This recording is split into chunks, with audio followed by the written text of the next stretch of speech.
Good morning students, कैसे हैं आप लोग? ठीक है। चलिए, मैं क्लास 9th का बायोलॉजी आगे बढ़ाता हूँ। मैंने कल आप लोगों को सेल्स के बारे में बताया था और सेल्स का विभाजन भी किया था, टाइप भी बताया था कि इस सेल्स के कुल कितने पार्ट होते हैं। और पार्ट बताने के बाद में मैंने बताया था आपसे कि मैं कल के वीडियो में प्रोटोप्लाज्म पढ़ाऊँगा। तो चले आते हैं प्रोटोप्लाज्म पर।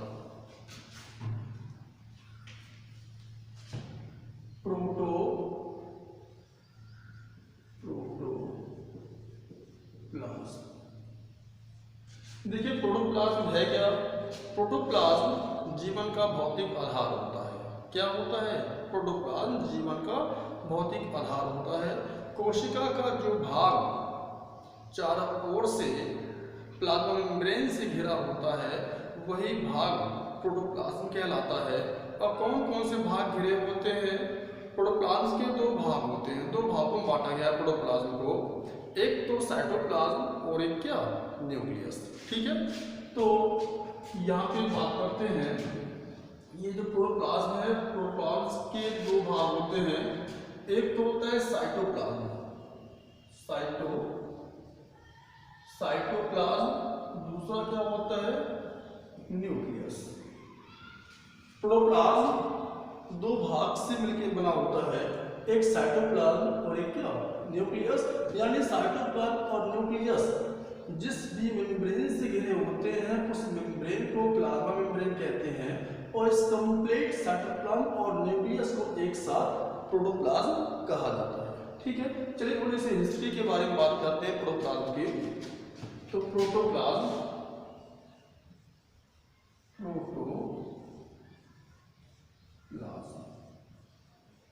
ठीक है, प्रोटोप्लाज्म हम जानते हैं। एक साइंटिस्ट रहे हक्सले नाम के वैज्ञानिक ने बताया कि प्रोटोप्लाज्म जीवन का भौतिक आधार होता है। ठीक है, तो प्रोटोप्लाज्म जो है ये क्या है? Physical basis of life.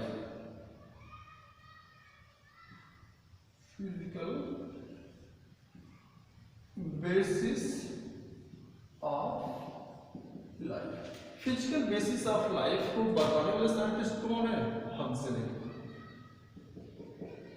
Huxley नाम के साइंटिस्ट ने बताया कि प्रोटोप्लाज्म जीवन का भौतिक आधार है, फिजिकल बेसिस ऑफ लाइफ है।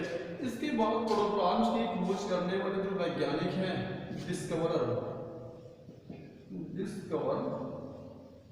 प्रोटोप्लाज्म की खोज करने वाले वैज्ञानिक हैं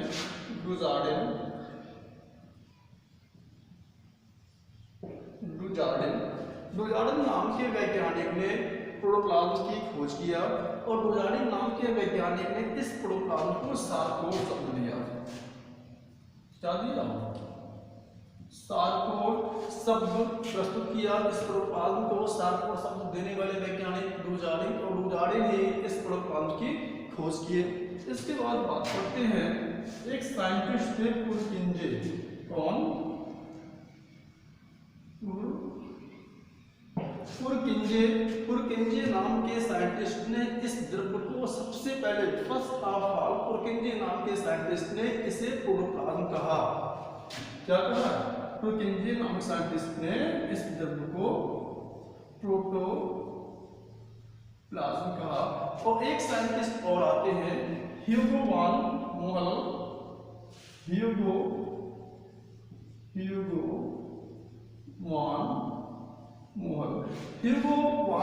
ने first of all plant cells के प्रोटोप्लाज्म का एक्सप्लेन किया। यानी he explain protoplasm of plant cell.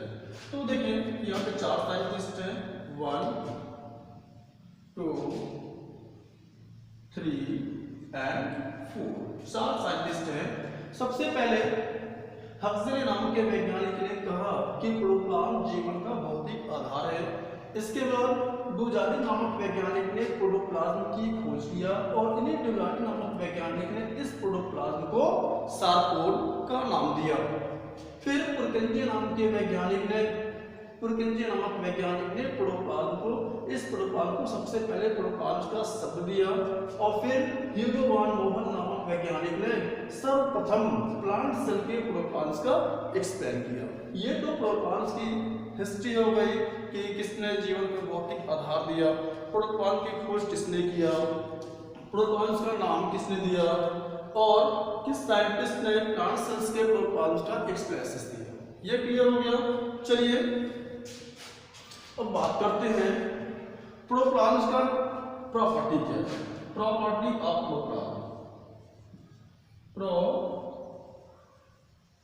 Property of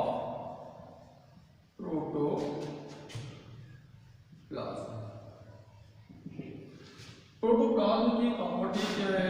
देखें, प्रोटोप्लाज्म कलरलेस होते हैं, पहला पॉइंट। इट इज कलरलेस यानी कि रंगहीन, कलरलेस रंगहीन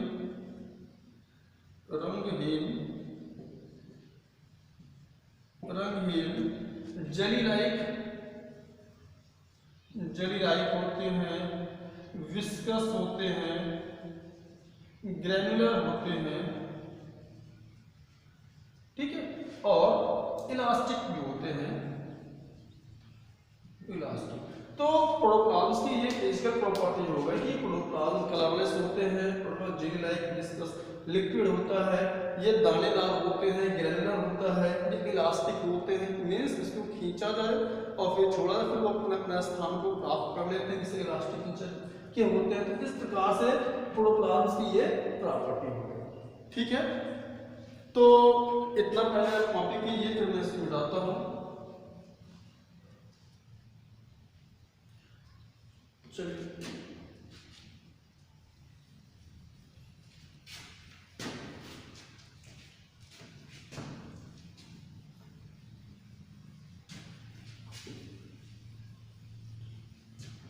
हम बात करते हैं प्रोटोप्लाज्म का सेल्स में मूवमेंट कैसा होता है। Movement of protoplasm,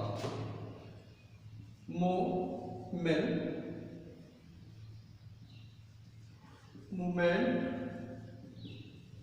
of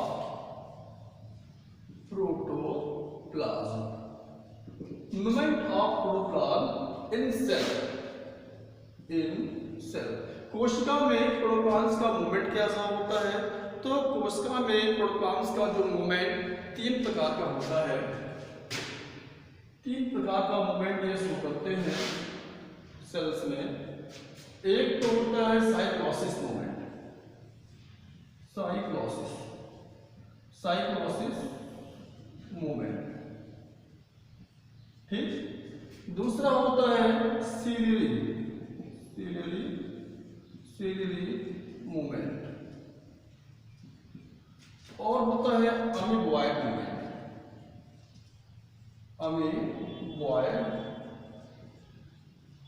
movement, ठीक है। There are three type of movement of protoplasm. First cyclosis movement, ciliary movement and third amoeboid movement, ठीक है। फर्स्ट, सेकेंड और थर्ड। अब बात करते हैं प्रोटोप्लाज्म का साइक्लोसिस मूवमेंट क्या होता है। तो प्रोटोप्लाज्म का जो साइक्लोसिस मूवमेंट है, इसको फर्दर ये दो टाइप के होते हैं, फर्दर दो टाइप में डिवाइड कर दिया गया। एक तो होता है रोटेशन, एक क्या होता है, रोटेशन होता है, एक होता है सर्कुलेशन, ठीक है। तो साइक्लोसिस मूवमेंट प्रोटोप्लाज्म के दो टाइप के होते हैं। एक तो होता है रोटेशन मूवमेंट, एक होता है सर्कुलेशन मूवमेंट। अब बात करते हैं कि रोटेशन मूवमेंट किसे कहते हैं। चलिए, हमारे पास एक सेल है, मैं यहाँ पे डायग्राम बना देता हूँ, तो नहीं बनाता हूँ। एक सेल है इस प्रकार से, ओके, ये सेल है और ये प्लांट सेल है, क्योंकि प्लांट सेल में वैक्यूल होते हैं। तो यहाँ पे क्या है, ये वैक्यूल, ओके, ये क्या वैक्यूल, और ये इसका प्रोटोप्लाज्म, ठीक है। तो देखें, जब सेल्स का प्रोटोप्लाज्म वैक्यूल के चारों ओर एक ही दिशा में रोटेट करते हैं, ठीक है, तो इस प्रकार के मोमेंट को हम रोटेशन मोमेंट कहते हैं। इस प्रकार के साइक्लोसिस मोमेंट को रोटेशन मोमेंट कहते हैं। ये मोमेंट क्या कहलाएगा? रोटेशन मोमेंट कहलाता है। ये क्लियर हो गया? इट इज क्लियर दैट जब प्रोटोप्लाज्म वैक्यूल के चारों ओर एक ही दिशा में रोटेट करते हैं, चक्कर लगाते हैं, तो इस प्रकार के साइक्लोसिस मोमेंट को हम रोटेशन कहते हैं। ठीक, चलिए सर्कुलेशन की बात करते हैं। तो फिर हम मानते हैं कि भी हमारे पास कोई सेल है और इस सेल में ये क्या है? ये मान लीजिए वैक्यूल है। क्या है? वैक्यूल। और जब सेल्स का प्रोटोप्लाज्म इस वैक्यूल के चारों ओर किसी भी दिशा में, मान लीजिए यहाँ ऐसे ऐसे किसी भी दिशा में चक्कर लगाते हैं, सभी दिशा में चक्कर लगाते हैं, तो इस प्रकार के साइक्लोसिस मूवमेंट को सर्कुलेशन कहते हैं। ठीक है, तो यहाँ पे वेरी सिंपल रोटेशन और सर्कुलेशन क्या है? रोटेशन और सर्कुलेशन इस बात पे डिपेंड करते हैं कि प्रोटोप्लाज्म का मूवमेंट का डायरेक्शन कैसा है। अगर प्रोटोप्लाज्म वैक्यूल के चारों ओर एक ही दिशा में चक्कर लगाते हैं तो वह रोटेशन कहलाएगा। और यदि सर्कुलेशन में साइक्लोसिस मूवमेंट का सर्कुलेशन वाला जो भाग है कि यदि वैक्यूल के चारों ओर प्रोटोप्लाज्म किसी भी दिशा में चक्कर लगाते हैं तो इस प्रकार के मूवमेंट को हम कहते हैं क्या? सर्कुलेशन मूवमेंट कहते हैं। ये बात क्लियर हो गई। अब बात करते हैं सिलियरी मोमेंट की। अगर प्रोटोप्लाज्म का मोमेंट सिलिया के जैसे होता है, ठीक है, जैसे क्लेमाइडोमोनास होते हैं, क्लेमाइडोमोनास ये क्या है? सिलिया। ठीक है, तो यदि प्रोटोप्लाज्म का मोमेंट सिलिया के जैसे होता है तो उसे कहते हैं क्या? इस प्रकार के मोमेंट को कहते हैं सिलियरी मोमेंट कहते हैं। अमीबॉयड मूवमेंट की बात कर रहे हैं। अमीबॉयड मूवमेंट यानी ऐसा मूवमेंट जिसमें प्रोटोप्लाज्म सीडोपोडिया के द्वारा करता है, इस प्रकार के मूवमेंट को कहते हैं क्या? इस प्रकार के मूवमेंट को अमीबॉयड मूवमेंट कहते हैं। ठीक है, तो मूवमेंट ऑफ प्रोटोप्लाज्म में ये तीन भाग हो गए: cyclosis, ciliary movement, amoeboid. Cyclosis movement को दो भागों में बांटा गया है। दो टाइप से मूवमेंट होते हैं, एक रोटेशन, एक सर्कुलेशन। रोटेशन आपको पता हो गया, जब प्रोटोप्लाज्म एक ही एक्सिस में वैक्यूम के चारों ओर मूव करते हैं तो उसे रोटेशन, और जब हम प्रोटोप्लाज्म वैक्यूम के चारों ओर किसी भी दिशा में मूव करते हैं तो वो क्या कहलाता है? सर्कुलेशंस कहलाते हैं। सिलियरी मूवमेंट में प्रोटोप्लाज्म की मूवमेंट सिलिया के जैसे होती है, सिलियरी मूवमेंट। अमीबॉयड मूवमेंट में प्रोटोप्लाज्म की मूवमेंट सीडोपोडिया द्वारा होती है, तो उसे कहते हैं क्या? अमीबॉयड मूवमेंट कहते हैं। ठीक है, समझ गए?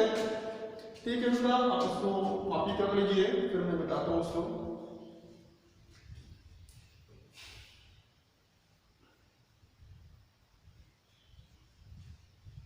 चलिए,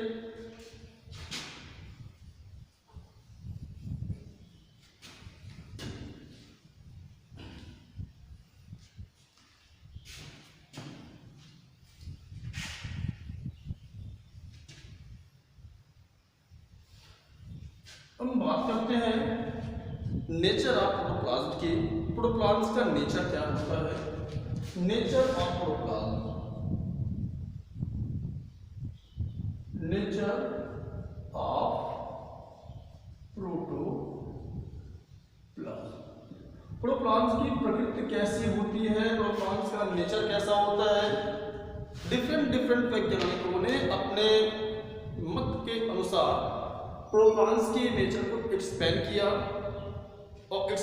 किया और बताया गया कि यानी डिफरेंट साइंटिस्टों ने बताया कि प्रोटोप्लाज्म का नेचर किस प्रकार से होता है। तो वैज्ञानिकों के अनुसार प्रोटोप्लाज्म को नेचर निम्नलिखित टाइप्स के होते हैं। पहला बताते हैं आपको, इस प्रकार से डिविजन कर लें। पहला रेटिकुलर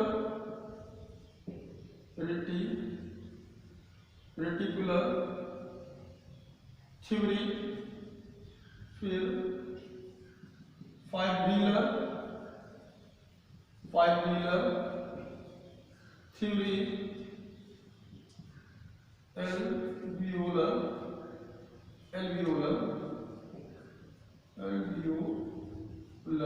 थ्योरी और granular theory.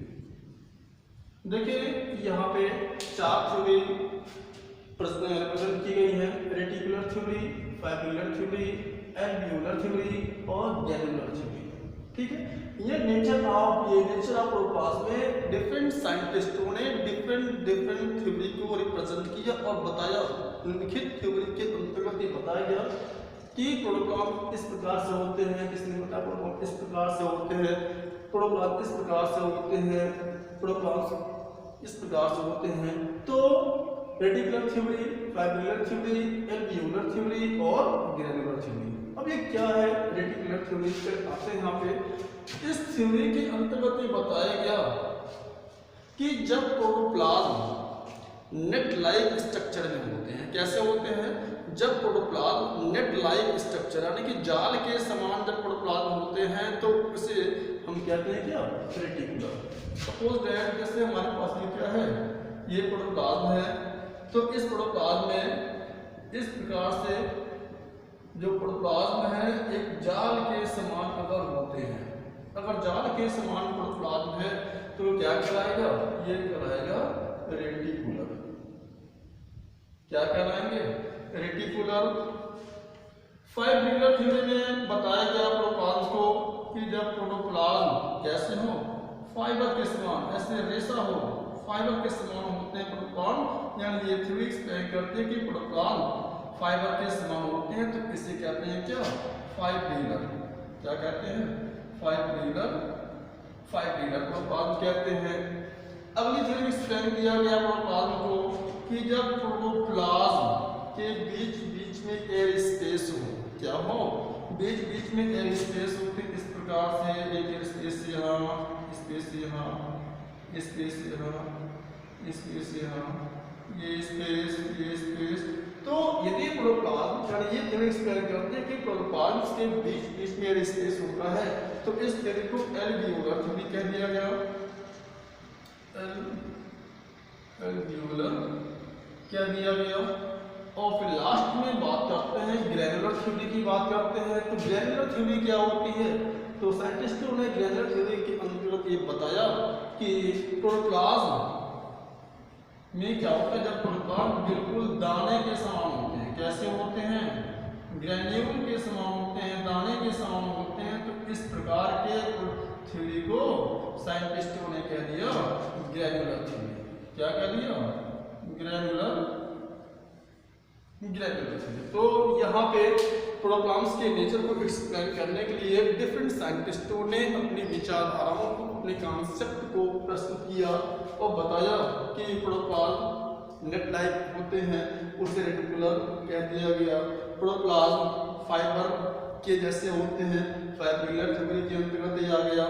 Alveolar theory protoplasm के बीच में एयर स्पेस होते हैं, उसे एल्वियोलर कह दिया गया। और बताया गया कि प्रोटोप्लाज्म में दाने के समान संरचना होती है, ग्रेन्यूल के समान संरचना होती है, इसे ग्रेनुलर कह दिया गया।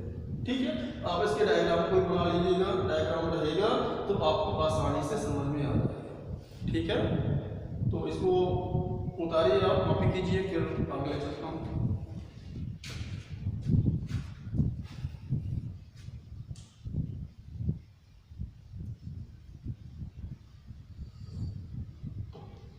चलिए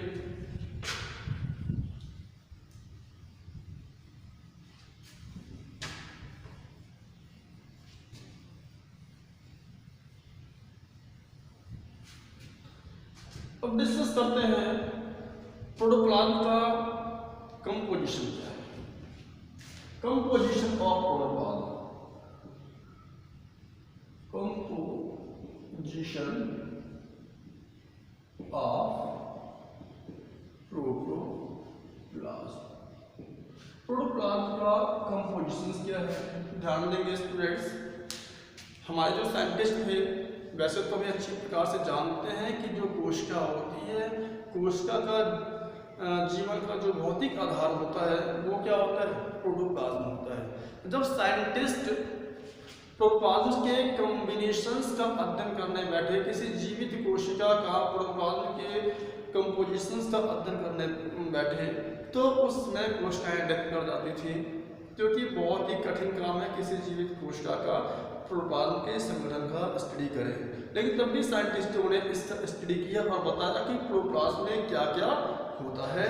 तो प्रोटोप्लाज्म के जो कंपोजिशंस होते हैं, पहला वाटर, क्या होता है वाटर, लगभग 90 से 92% सेल्स में वाटर होते हैं। कार्बोहाइड्रेट,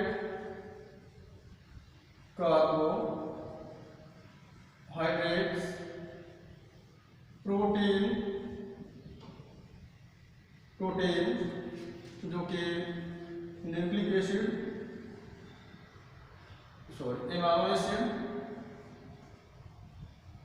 एमाइनो एसिड, ये अमीनो एसिड प्रोटीन की यूनिट होती है। फिर फैट इनऑर्गेनिक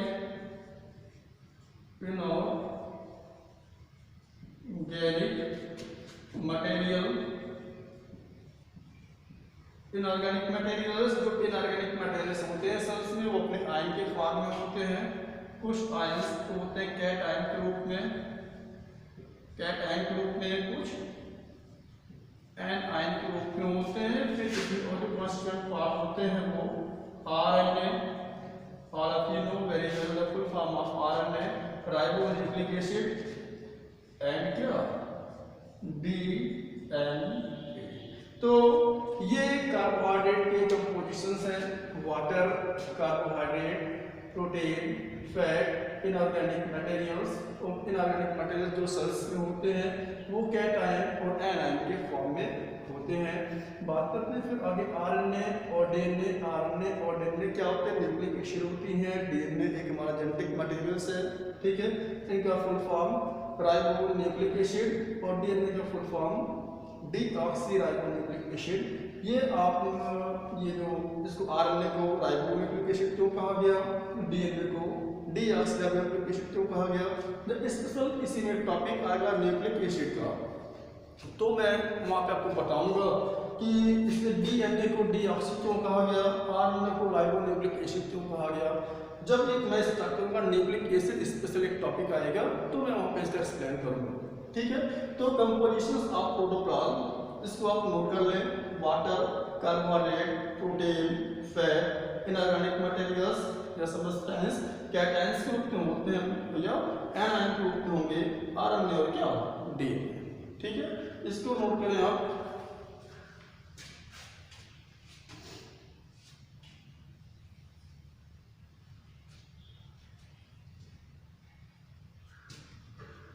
चलिए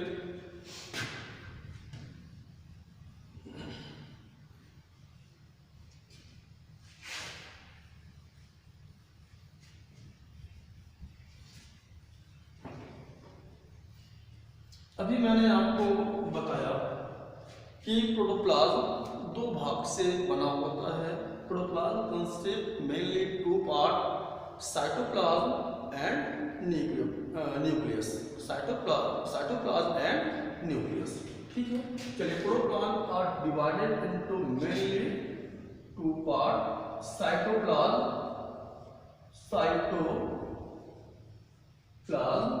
and nucleus. Cytoplasm and nucleus. देखिए, साइटोप्लाज्म और न्यूक्लियस मैं एक बार बताता हूँ सेल्स के माध्यम से। ये हमारा सेल है, आपको पता चले कि आपकी साइटोप्लाज्म है कहाँ पे। ये हमारा प्लांट सेल्स, मैं डायग्राम को और बड़ा बना दूँ ताकि आपको समझने में आसानी हो। ये इस प्रकार से डायग्राम जब बना रहेगा तो आपको स्पष्ट दिखाई भी देगा और समझ में भी आएगा। ये मान लीजिए 3 लेयर है, ठीक है। ऐसे चारों 3 लेयर बन जाएंगे, आउटर, मिडिल एंड इनर, ठीक। और बीच में क्या होता है, बीच में हमारा न्यूक्लियस होता है, ठीक है। बीच में क्या है, न्यूक्लियस है। तो इसको हम बना ही लेते हैं, तो आपको कंफ्यूजन होगा।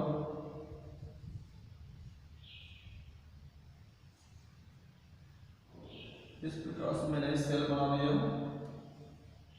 ये प्लांट सेल है। प्लांट सेल क्यों है? क्योंकि इसके पास क्या है, एक रिजिड सेल वॉल है। ठीक है, इस प्रकार से हमने एक रफली डायग्राम बना दिया, एक रफली डायग्राम बन गया जिससे कि क्या प्लांट सेल के नाम से जानते हैं। ठीक है, ये प्लांट सेल, इस प्लांट सेल्स में जो बीज का जो भाग दिख रहा है, ये बीज का भाग, इस बीज के भाग को कहते हैं न्यूक्लियस कहते हैं। क्या कहते हैं? न्यूक्लियस कहते हैं। और इसके चारों ओर एक तरल पदार्थ, तरल द्रव होता है और इसी तरल द्रव में endoplasm, reticulum, Golgi body, mitochondria, archaea, तमाम चीज इसमें बिखरे होते हैं। ठीक है, तो यहाँ पे दो चीज दिखाई दे रहा है आपको। एक तो ये तरल द्रव दिखाई दे रहा है और बीच में क्या गोलाकार भाग दिखाई देता है। तो यही दो चीज है। एक तो जो तरल द्रव्य है, ये तरल द्रव्य को कहते हैं, ये साइटोप्लाज्म। क्या कहते हैं? साइटोप्लाज्म। क्या है? साइटोप्लाज्म है। और ये भाग क्या है? इस भाग को कहते हैं क्या? न्यूक्लियस कहते हैं। क्या कहते हैं? न्यूक्लियस। ठीक है, तो ये साइटोप्लाज्म और न्यूक्लियस दोनों को हम एक साथ मिला के क्या कहते हैं? दोनों को एक साथ मिला कहते हैं प्रोटोप्लाज्म। इतनी बात समझ गए होंगे आपको। ये जो भाग है चारों ओर तरल एक लिक्विड है, इसे साइटोप्लाज्म कहते हैं। और बीच में एक गोलाकार स्फेरिकल भाग होता है, इसे कहते हैं क्या? न्यूक्लियस। और साइटोप्लाज्म और न्यूक्लियस को अगर एक साथ क्या कह सकते हैं हम? प्रोटोप्लाज्म। अब तो समझ गए आप कि प्रोटोप्लाज्म को दो भागों में बांटा गया, साइटोप्लाज्म और क्या? न्यूक्लियस। अब देखिए, ये जो साइटोप्लाज्म है और ये न्यूक्लियस है, ये चारों ओर से एक मेम्ब्रेन से, किससे? मेम्ब्रेन से,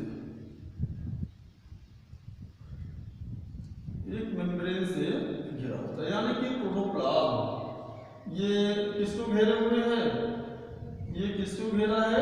ये प्रोटोप्लाज्म को घेरा है। जो मैं ऐसे एक रेखा खींच रहा हूँ, ये क्या है? एक मेम्ब्रेन है। ये मेम्ब्रेन किसको घेरे हुई चारों ओर से? देखो, साइटोप्लाज्म भी है और न्यूक्लियस भी है। यानी साइटोप्लाज्म और न्यूक्लियस को जो मेम्ब्रेन चारों ओर से घेरे होती है, उस मेम्ब्रेन को कहते हैं क्या? Plasma membrane. Plasma membrane. ठीक है, और इस प्लाज्मा मेम्ब्रेन की खासियत क्या है? ये प्लाज्मा मेम्ब्रेन इस प्रोटोप्लाज्म को इसके सेल वॉल से अलग करती है। ठीक है, अब देखो, ये सेल वॉल है, जो 3 लेयर मैंने बनाया, ये सेल वॉल है। बीच में क्या है? ये लिक्विड और न्यूक्लियस। लिक्विड और सेल वॉल के बीच में क्या? एक मेम्ब्रेन है। इस मेम्ब्रेन को कहते हैं क्या? Plasma membrane. और यही प्लाज्मा मेम्ब्रेन इस प्रोटोप्लाज्म को इसके सेल वॉल से अलग करती है। ये बात समझ गए आप लोग? तो मैं यही बता रहा था कि साइटोप्लाज्म क्या है और न्यूक्लियस क्या है, दोनों को एक साथ मिला के हम प्रोटोप्लाज्म कहते हैं। ठीक, अब देखें, ये जो न्यूक्लियस है, न्यूक्लियस के अंदर भी लिक्विड होते हैं जिससे हम न्यूक्लियोप्लाज्म कहते हैं। इसका जो न्यूक्लियोप्लाज्म होता है, इसके अंदर एक छोटा भाग हो, ऐसे कहते हैं केंद्रिका, यानी न्यूक्लियोलस कहते हैं। इसके तरल द्रव्य को न्यूक्लियोप्लाज्म कहते हैं। इसके अंदर थ्रेड लाइक स्ट्रक्चर होता है जिसे क्रोमैटिन मैट्रिक्स कहते हैं। सेल डिवीजन जब होता है सेल्स का, तो यही क्रोमैटिन मैट्रिक्स बाद में चल करके, आगे चल करके ये क्रोमोसोम का ही फॉर्मेशन करते हैं। ठीक है, अब देखिए, न्यूक्लियस का जो न्यूक्लियोप्लाज्म है, न्यूक्लियस का जो न्यूक्लियोप्लाज्म है वो एक मेम्ब्रेन से घिरा होता है। उस मेम्ब्रेन को कहते हैं क्या? उस मेम्ब्रेन को कहते हैं न्यूक्लियर मेम्ब्रेन। क्या कहते हैं? Nuclear membrane. अब ये न्यूक्लियर मेम्ब्रेन अगर नहीं होता तो क्या होता? अगर न्यूक्लियर मेम्ब्रेन नहीं होता तो इससे क्रोमैटिन मैट्रिक्स, न्यूक्लियोप्लाज्म, न्यूक्लियोलस सब इसके साइटोप्लाज्म में मिक्स हो जाते हैं। अगर न्यूक्लियर मेम्ब्रेन नहीं होता तो एक स्पष्ट न्यूक्लियस हमको नहीं दिखाई देता। जब स्पष्ट न्यूक्लियस नहीं दिखाई देता तो कोशिका कैसे हो जाती? तो कैरियोटिक कोशिका हो जाती। यानी जिस कोशिका में स्पष्ट रूप से न्यूक्लियस नहीं दिखाई देते हैं, वही कोशिका, वही सेल्स प्रोकैरियोटिक सेल्स कहलाती हैं। और जिस सेल्स में न्यूक्लियस स्पष्ट रूप से क्लियरली दिखाई देता है, उसे हम यूकैरियोटिक सेल्स कहते हैं। ठीक है, तो अब बात करते हैं यहाँ पे, मैंने प्रोटोप्लाज्म को बता दिया, एक बार मैं और रिवाइज कर देता हूँ। प्रोटोप्लाज्म हक्सले के अनुसार Huxley he stated that protoplasm is the physical basis of life and Dodani was the first scientist who discovered protoplasm and give the name sarcode. Now पुरकिंजे वैज्ञानिक ने सबसे पहले इस लिक्विड को प्रोटोप्लाज्म का नाम दिया और ह्यूगो वान मोहल नाम के वैज्ञानिक ने प्लांट सेल्स के प्रोटोप्लाज्म का एक्सप्लेनेशन किया। ठीक है, फिर मैंने आपको बताया कि इसका मूवमेंट क्या है। मूवमेंट इसके 3 टाइप के, साइक्लोसिस, सीनरी और क्या और अमीबॉइड। साइक्लोसिस में 2 पार्ट्स, रोटेशन, सर्कुलेशन। अगर सेल्स का प्रोटोप्लाज्म वैक्यूल के चारों ओर एक डायरेक्शन में मूव करता है साइक्लोसिस। यदि सेल्स का प्रोटोप्लाज्म वैक्यूल के किसी भी दिशा में रोटेट करता है, गति करता है, मूव करता है तो उसे सर्कुलेशन कहते हैं। सीनरी मूवमेंट में जब प्रोटोप्लाज्म सीरियस मूवमेंट करता है, सीनरी मूवमेंट जब प्रोटोप्लाज्म स्यूडोपोडिया के जैसे मूवमेंट करता है तो अमीबॉइड मूवमेंट कहलाते हैं। ठीक है, फिर मैंने बता दिया आपको नेचर ऑफ प्रोटोप्लाज्म क्या है। डिफरेंट साइंटिस्टों ने इसका एक्सप्लेन करने के लिए डिफरेंट थ्योरी को प्रस्तुत किया। किसी ने फाइब्रिलर, किसी ने एल्वियोलर, किसी ने ग्रैनुलर, किसी ने रेटिकुलर थ्योरी को यूज किया। कंपोजिशन मैंने बता दिया, कंपोजिशंस प्रोटोप्लाज्म के जो होते हैं वैसे लिविंग सेल्स की प्रोटोप्लाज्म की जो कंपोजिशंस का एक्सप्लेन करना बहुत ही टफ होता है, करते करते सेल्स डेथ कर जाती हैं। लेकिन तभी साइंटिस्ट ने बताया कि कंपोजिशन ऑफ प्रोटोप्लाज्म में वाटर है, कार्बोहाइड्रेट है, फैट है, प्रोटीन है, ठीक है, इनऑर्गेनिक सब्सटेंस है, डीएनए है और आरएनए है। फिर मैं आपको ले आया यहाँ पे प्रोटोप्लाज्म को 2 भागों में बांटा गया, और जो इस प्रकार से आप इसको डायग्राम को बना लेंगे। अब चलिए देखते हैं, बात करते हैं साइटोप्लाज्म का। साइटोप्लाज्म क्या होता है, यानी हम ये कह सकते हैं प्रोटोप्लाज्म का वह भाग जो केंद्रक के चारों ओर होता है। यही कहेंगे हम, क्योंकि यहाँ पे तो कुछ दिख रहा है, एक साइटोप्लाज्म और एक क्या न्यूक्लियस। साइटोप्लाज्म और न्यूक्लियस ये दोनों एक दूसरे से अलग हैं। किसके कारण? न्यूक्लियर मेम्ब्रेन के कारण। अगर न्यूक्लियर मेम्ब्रेन ना होता इसके न्यूक्लियोप्लाज्म साइटोप्लाज्म में एक साथ मिक्स कर देते। ठीक है, तो हम साइटोप्लाज्म का डेफिनेशन देंगे कि प्रोटोप्लाज्म का वह भाग जो न्यूक्लियस के चारों ओर होता है, या यूं कह सकते हैं कि प्रोटोप्लाज्म का वह भाग जो न्यूक्लियस को चारों ओर से घेरे होता है उसे क्या कहते हैं? उसे कहते हैं क्या? साइटोप्लाज्म। ओके, एक और प्रोटोप्लाज्म का वह भाग जो न्यूक्लियस को चारों ओर से घेरे होता है उसे साइटोप्लाज्म कहते हैं। ठीक है, अब यहाँ पे ये जो साइटोप्लाज्म है, ये साइटोप्लाज्म एक मेम्ब्रेन से घिरी हुई है चारों ओर से। उस मेम्ब्रेन को कहते हैं क्या? Plasma membrane. उसे क्या कहते हैं? Plasma membrane. ठीक, अब चलिए बहुत इंपॉर्टेंट टॉपिक्स मैं स्टार्ट करने जा रहा हूँ, इसको आप बना लीजिए क्योंकि मुझे अगला डायग्राम फिर बनाना पड़ेगा, जगह कम पड़ेगी। इसको आप उतारिए।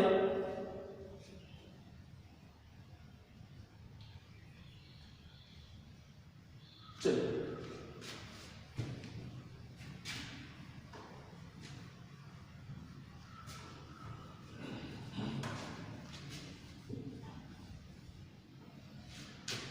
अभी जो मैंने बताया प्लाज्मा मेम्ब्रेन, प्लाज्मा मेम्ब्रेन्स क्या है कि साइटोप्लाज्म को जो मेम्ब्रेन साइटोप्लाज्म को चारों ओर से घेरे होता है वही मेम्ब्रेन प्लाज्मा मेम्ब्रेन कहलाती है। ठीक है, अब नेचर ऑफ मेम्ब्रेन के बारे में बात कर लें।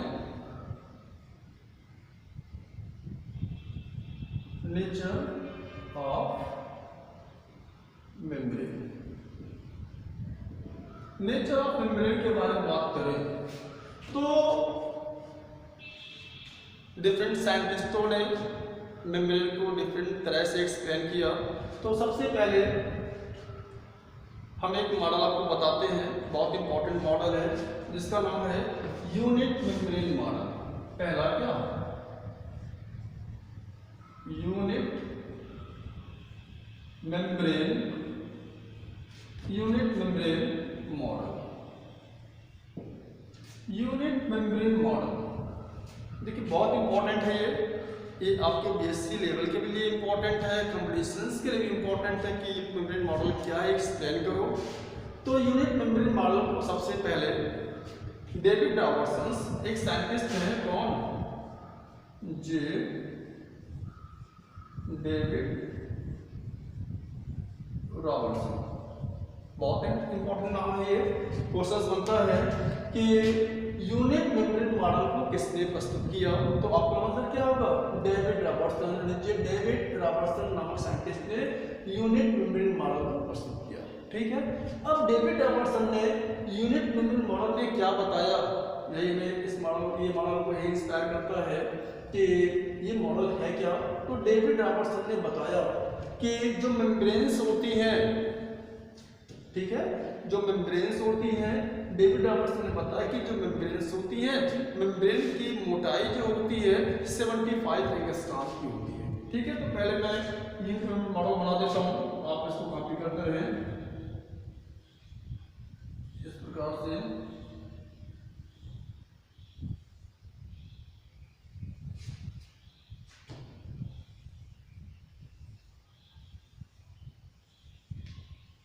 बहुत सिंपल है, जब आप डायग्राम के थ्रू आप पढ़ेंगे तो आपको तुरंत ही समझ में आएगा।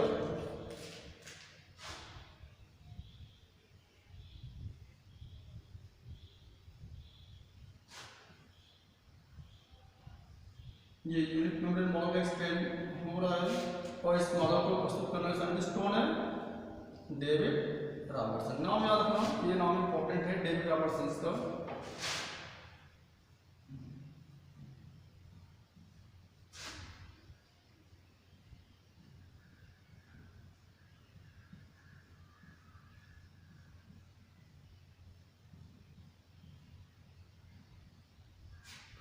ठीक है, तो ये मॉडल, ये हमारे क्या है, यूनिट मेम्ब्रेन मॉडल। अब इसी चीज को डेविड रॉबर्टसन ने बताया। डेविड रॉबर्टसन ने बताया कि जो मेम्ब्रेन की टोटल मोटाई होती है, ये टोटल मोटाई इन्होंने बताया क्या, 75 एंगस्ट्रॉम की मोटाई बता दिया। अभी बताया कि यूनिट मेम्ब्रेन मॉडल जो बना होता है, बाहर की जो दोनों लेयर होती है वो प्रोटीन की होती है और बीच की जो लेयर होती है वो लिपिड की होती है, इट मींस फास्फोलिपिड की होती है। और इस दोनों लेयर की जो मोटाई टोटल कितनी है, दोनों लेयर की जो मोटाई है वो 75 एंगस्ट्रॉम की होती है। इन्होंने बताया कि बाहर क्या ये प्रोटीन है, क्या बाहर की लेयर क्या है, ये प्रोटीन है, कोई भी क्या है, ये भी प्रोटीन की लेयर, यानी यूनिट मेम्ब्रेन मॉडल जो बना दो लेयर से बना, प्रोटीन और लिपिड से मिलकर के बना है। बाहर के साइड प्रोटीन और बीच यानी मध्य साइड में क्या होता है, फास्फोलिपिड होते हैं। और ये लिपिड और ये lipid, it means lipid lipid lipid phospholipid, ठीक है। फास्फोलिपिड कह सकते हैं, ये प्रोटीन और ये प्रोटीन, ये लिपिड और ये क्या, लिपिड। तो कभी कभी क्वेश्चन से आते हैं कि यूनिट मेम्ब्रेन मॉडल्स में प्रोटीन बाहर होते हैं कि लिपिड बाहर होते हैं, तो आप बिल्कुल कंफ्यूज ना होइएगा। आप ऐसे याद रखेंगे PLLP, protein lipid lipid protein. इस लेयर की टोटल मोटाई 75 एंगस्ट्रॉम होती है, ठीक है, 75 एंगस्ट्रॉम होती है। इस प्रकार से हम यहाँ पे करें, ये क्या 75 एंगस्ट्रॉम की पूरी टोटल इसकी मोटाई है। और ये जो प्रोटीन की, ये प्रोटीन की मोटाई कितनी होगी, इस प्रोटीन की जो मोटाई होती है ये 25 एंगस्ट्रॉम, 25 एंगस्ट्रॉम। और इसकी मोटाई कितनी होती है, 25 एंगस्ट्रॉम। और मध्य की जो लेयर है फास्फोलिपिड की वो कितनी होती है, 35 एंगस्ट्रॉम। अपने आप 25 25 50 और 35 एंगस्ट्रॉम की ये मोटाई होती है।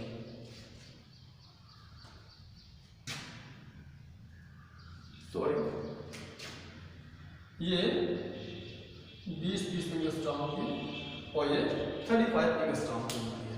20 एंगस्ट्रॉम प्रोटीन और 20 एंगस्ट्रॉम प्रोटीन 20 + 20 40 एंगस्ट्रॉम, 40 × 30 75 एंगस्ट्रॉम की हो जाती है। तो इस प्रकार से डेविड रॉबर्टसन ने ये बताया कि यूनिट न्यूटन मॉडल को सबसे पहले डेविड रॉबर्टसन ने प्रस्तुत किया। इन्होंने बताया कि यूनिट न्यूटन की जो मोटाई होती है वो 75 एंगस्ट्रॉम की होती है। ये जो लेयर होती है प्रोटीन लिपिड प्रोटीन से मिलकर के बनी होती है, ठीक है। प्रोटीन बाहर की साइड में होते हैं और लिपिड जो फास्फोलिपिड होते हैं वो अंदर की साइड में होते हैं। तो इस प्रकार से प्रोटीन की जो कुल मोटाई होती है 20 एंगस्ट्रॉम बाहर, 20 एंगस्ट्रॉम नीचे, और मध्य की मोटाई होती है वो क्या होती है 35 एंगस्ट्रॉम की होती है। यही हमारा यूनिट मेम्ब्रेन मॉडल है, ठीक है। इसको आप कॉपी कर लीजिए।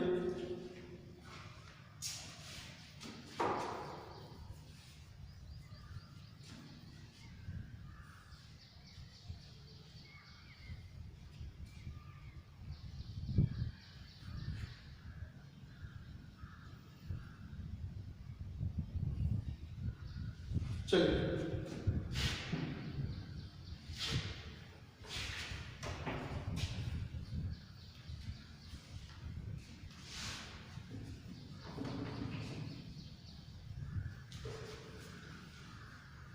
यूनिट मेम्ब्रेन मॉडल हो जाने के बाद में मैंने आपको बताया था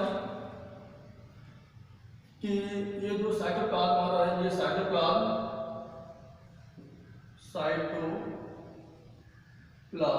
और ये क्या न्यूक्लियस। साइटोप्लाज्म हो गया, मेम्ब्रेन मॉडल हो गया।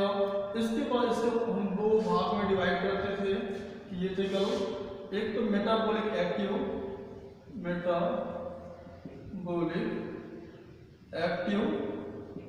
सब्सटेंस में, और दूसरा मेटाबॉलिक इनएक्टिव सब्सटेंस में डिवाइड किया गया। फिर मेटाबॉलिक एक्टिव सब्सटेंस में हमने क्या देखा, प्लास्टिड, माइटोकॉन्ड्रिया,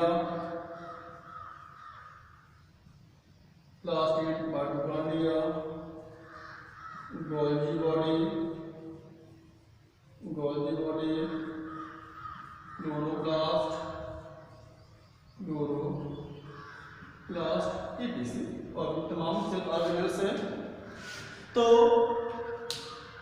हम एक सेल ऑर्गेनेल्स का स्टडी करेंगे, तो बहुत ही इंपॉर्टेंट है। Plastid, mitochondria, Golgi body, chloroplast, endoplasm, ribosome और बहुत सारे हैं, ठीक है।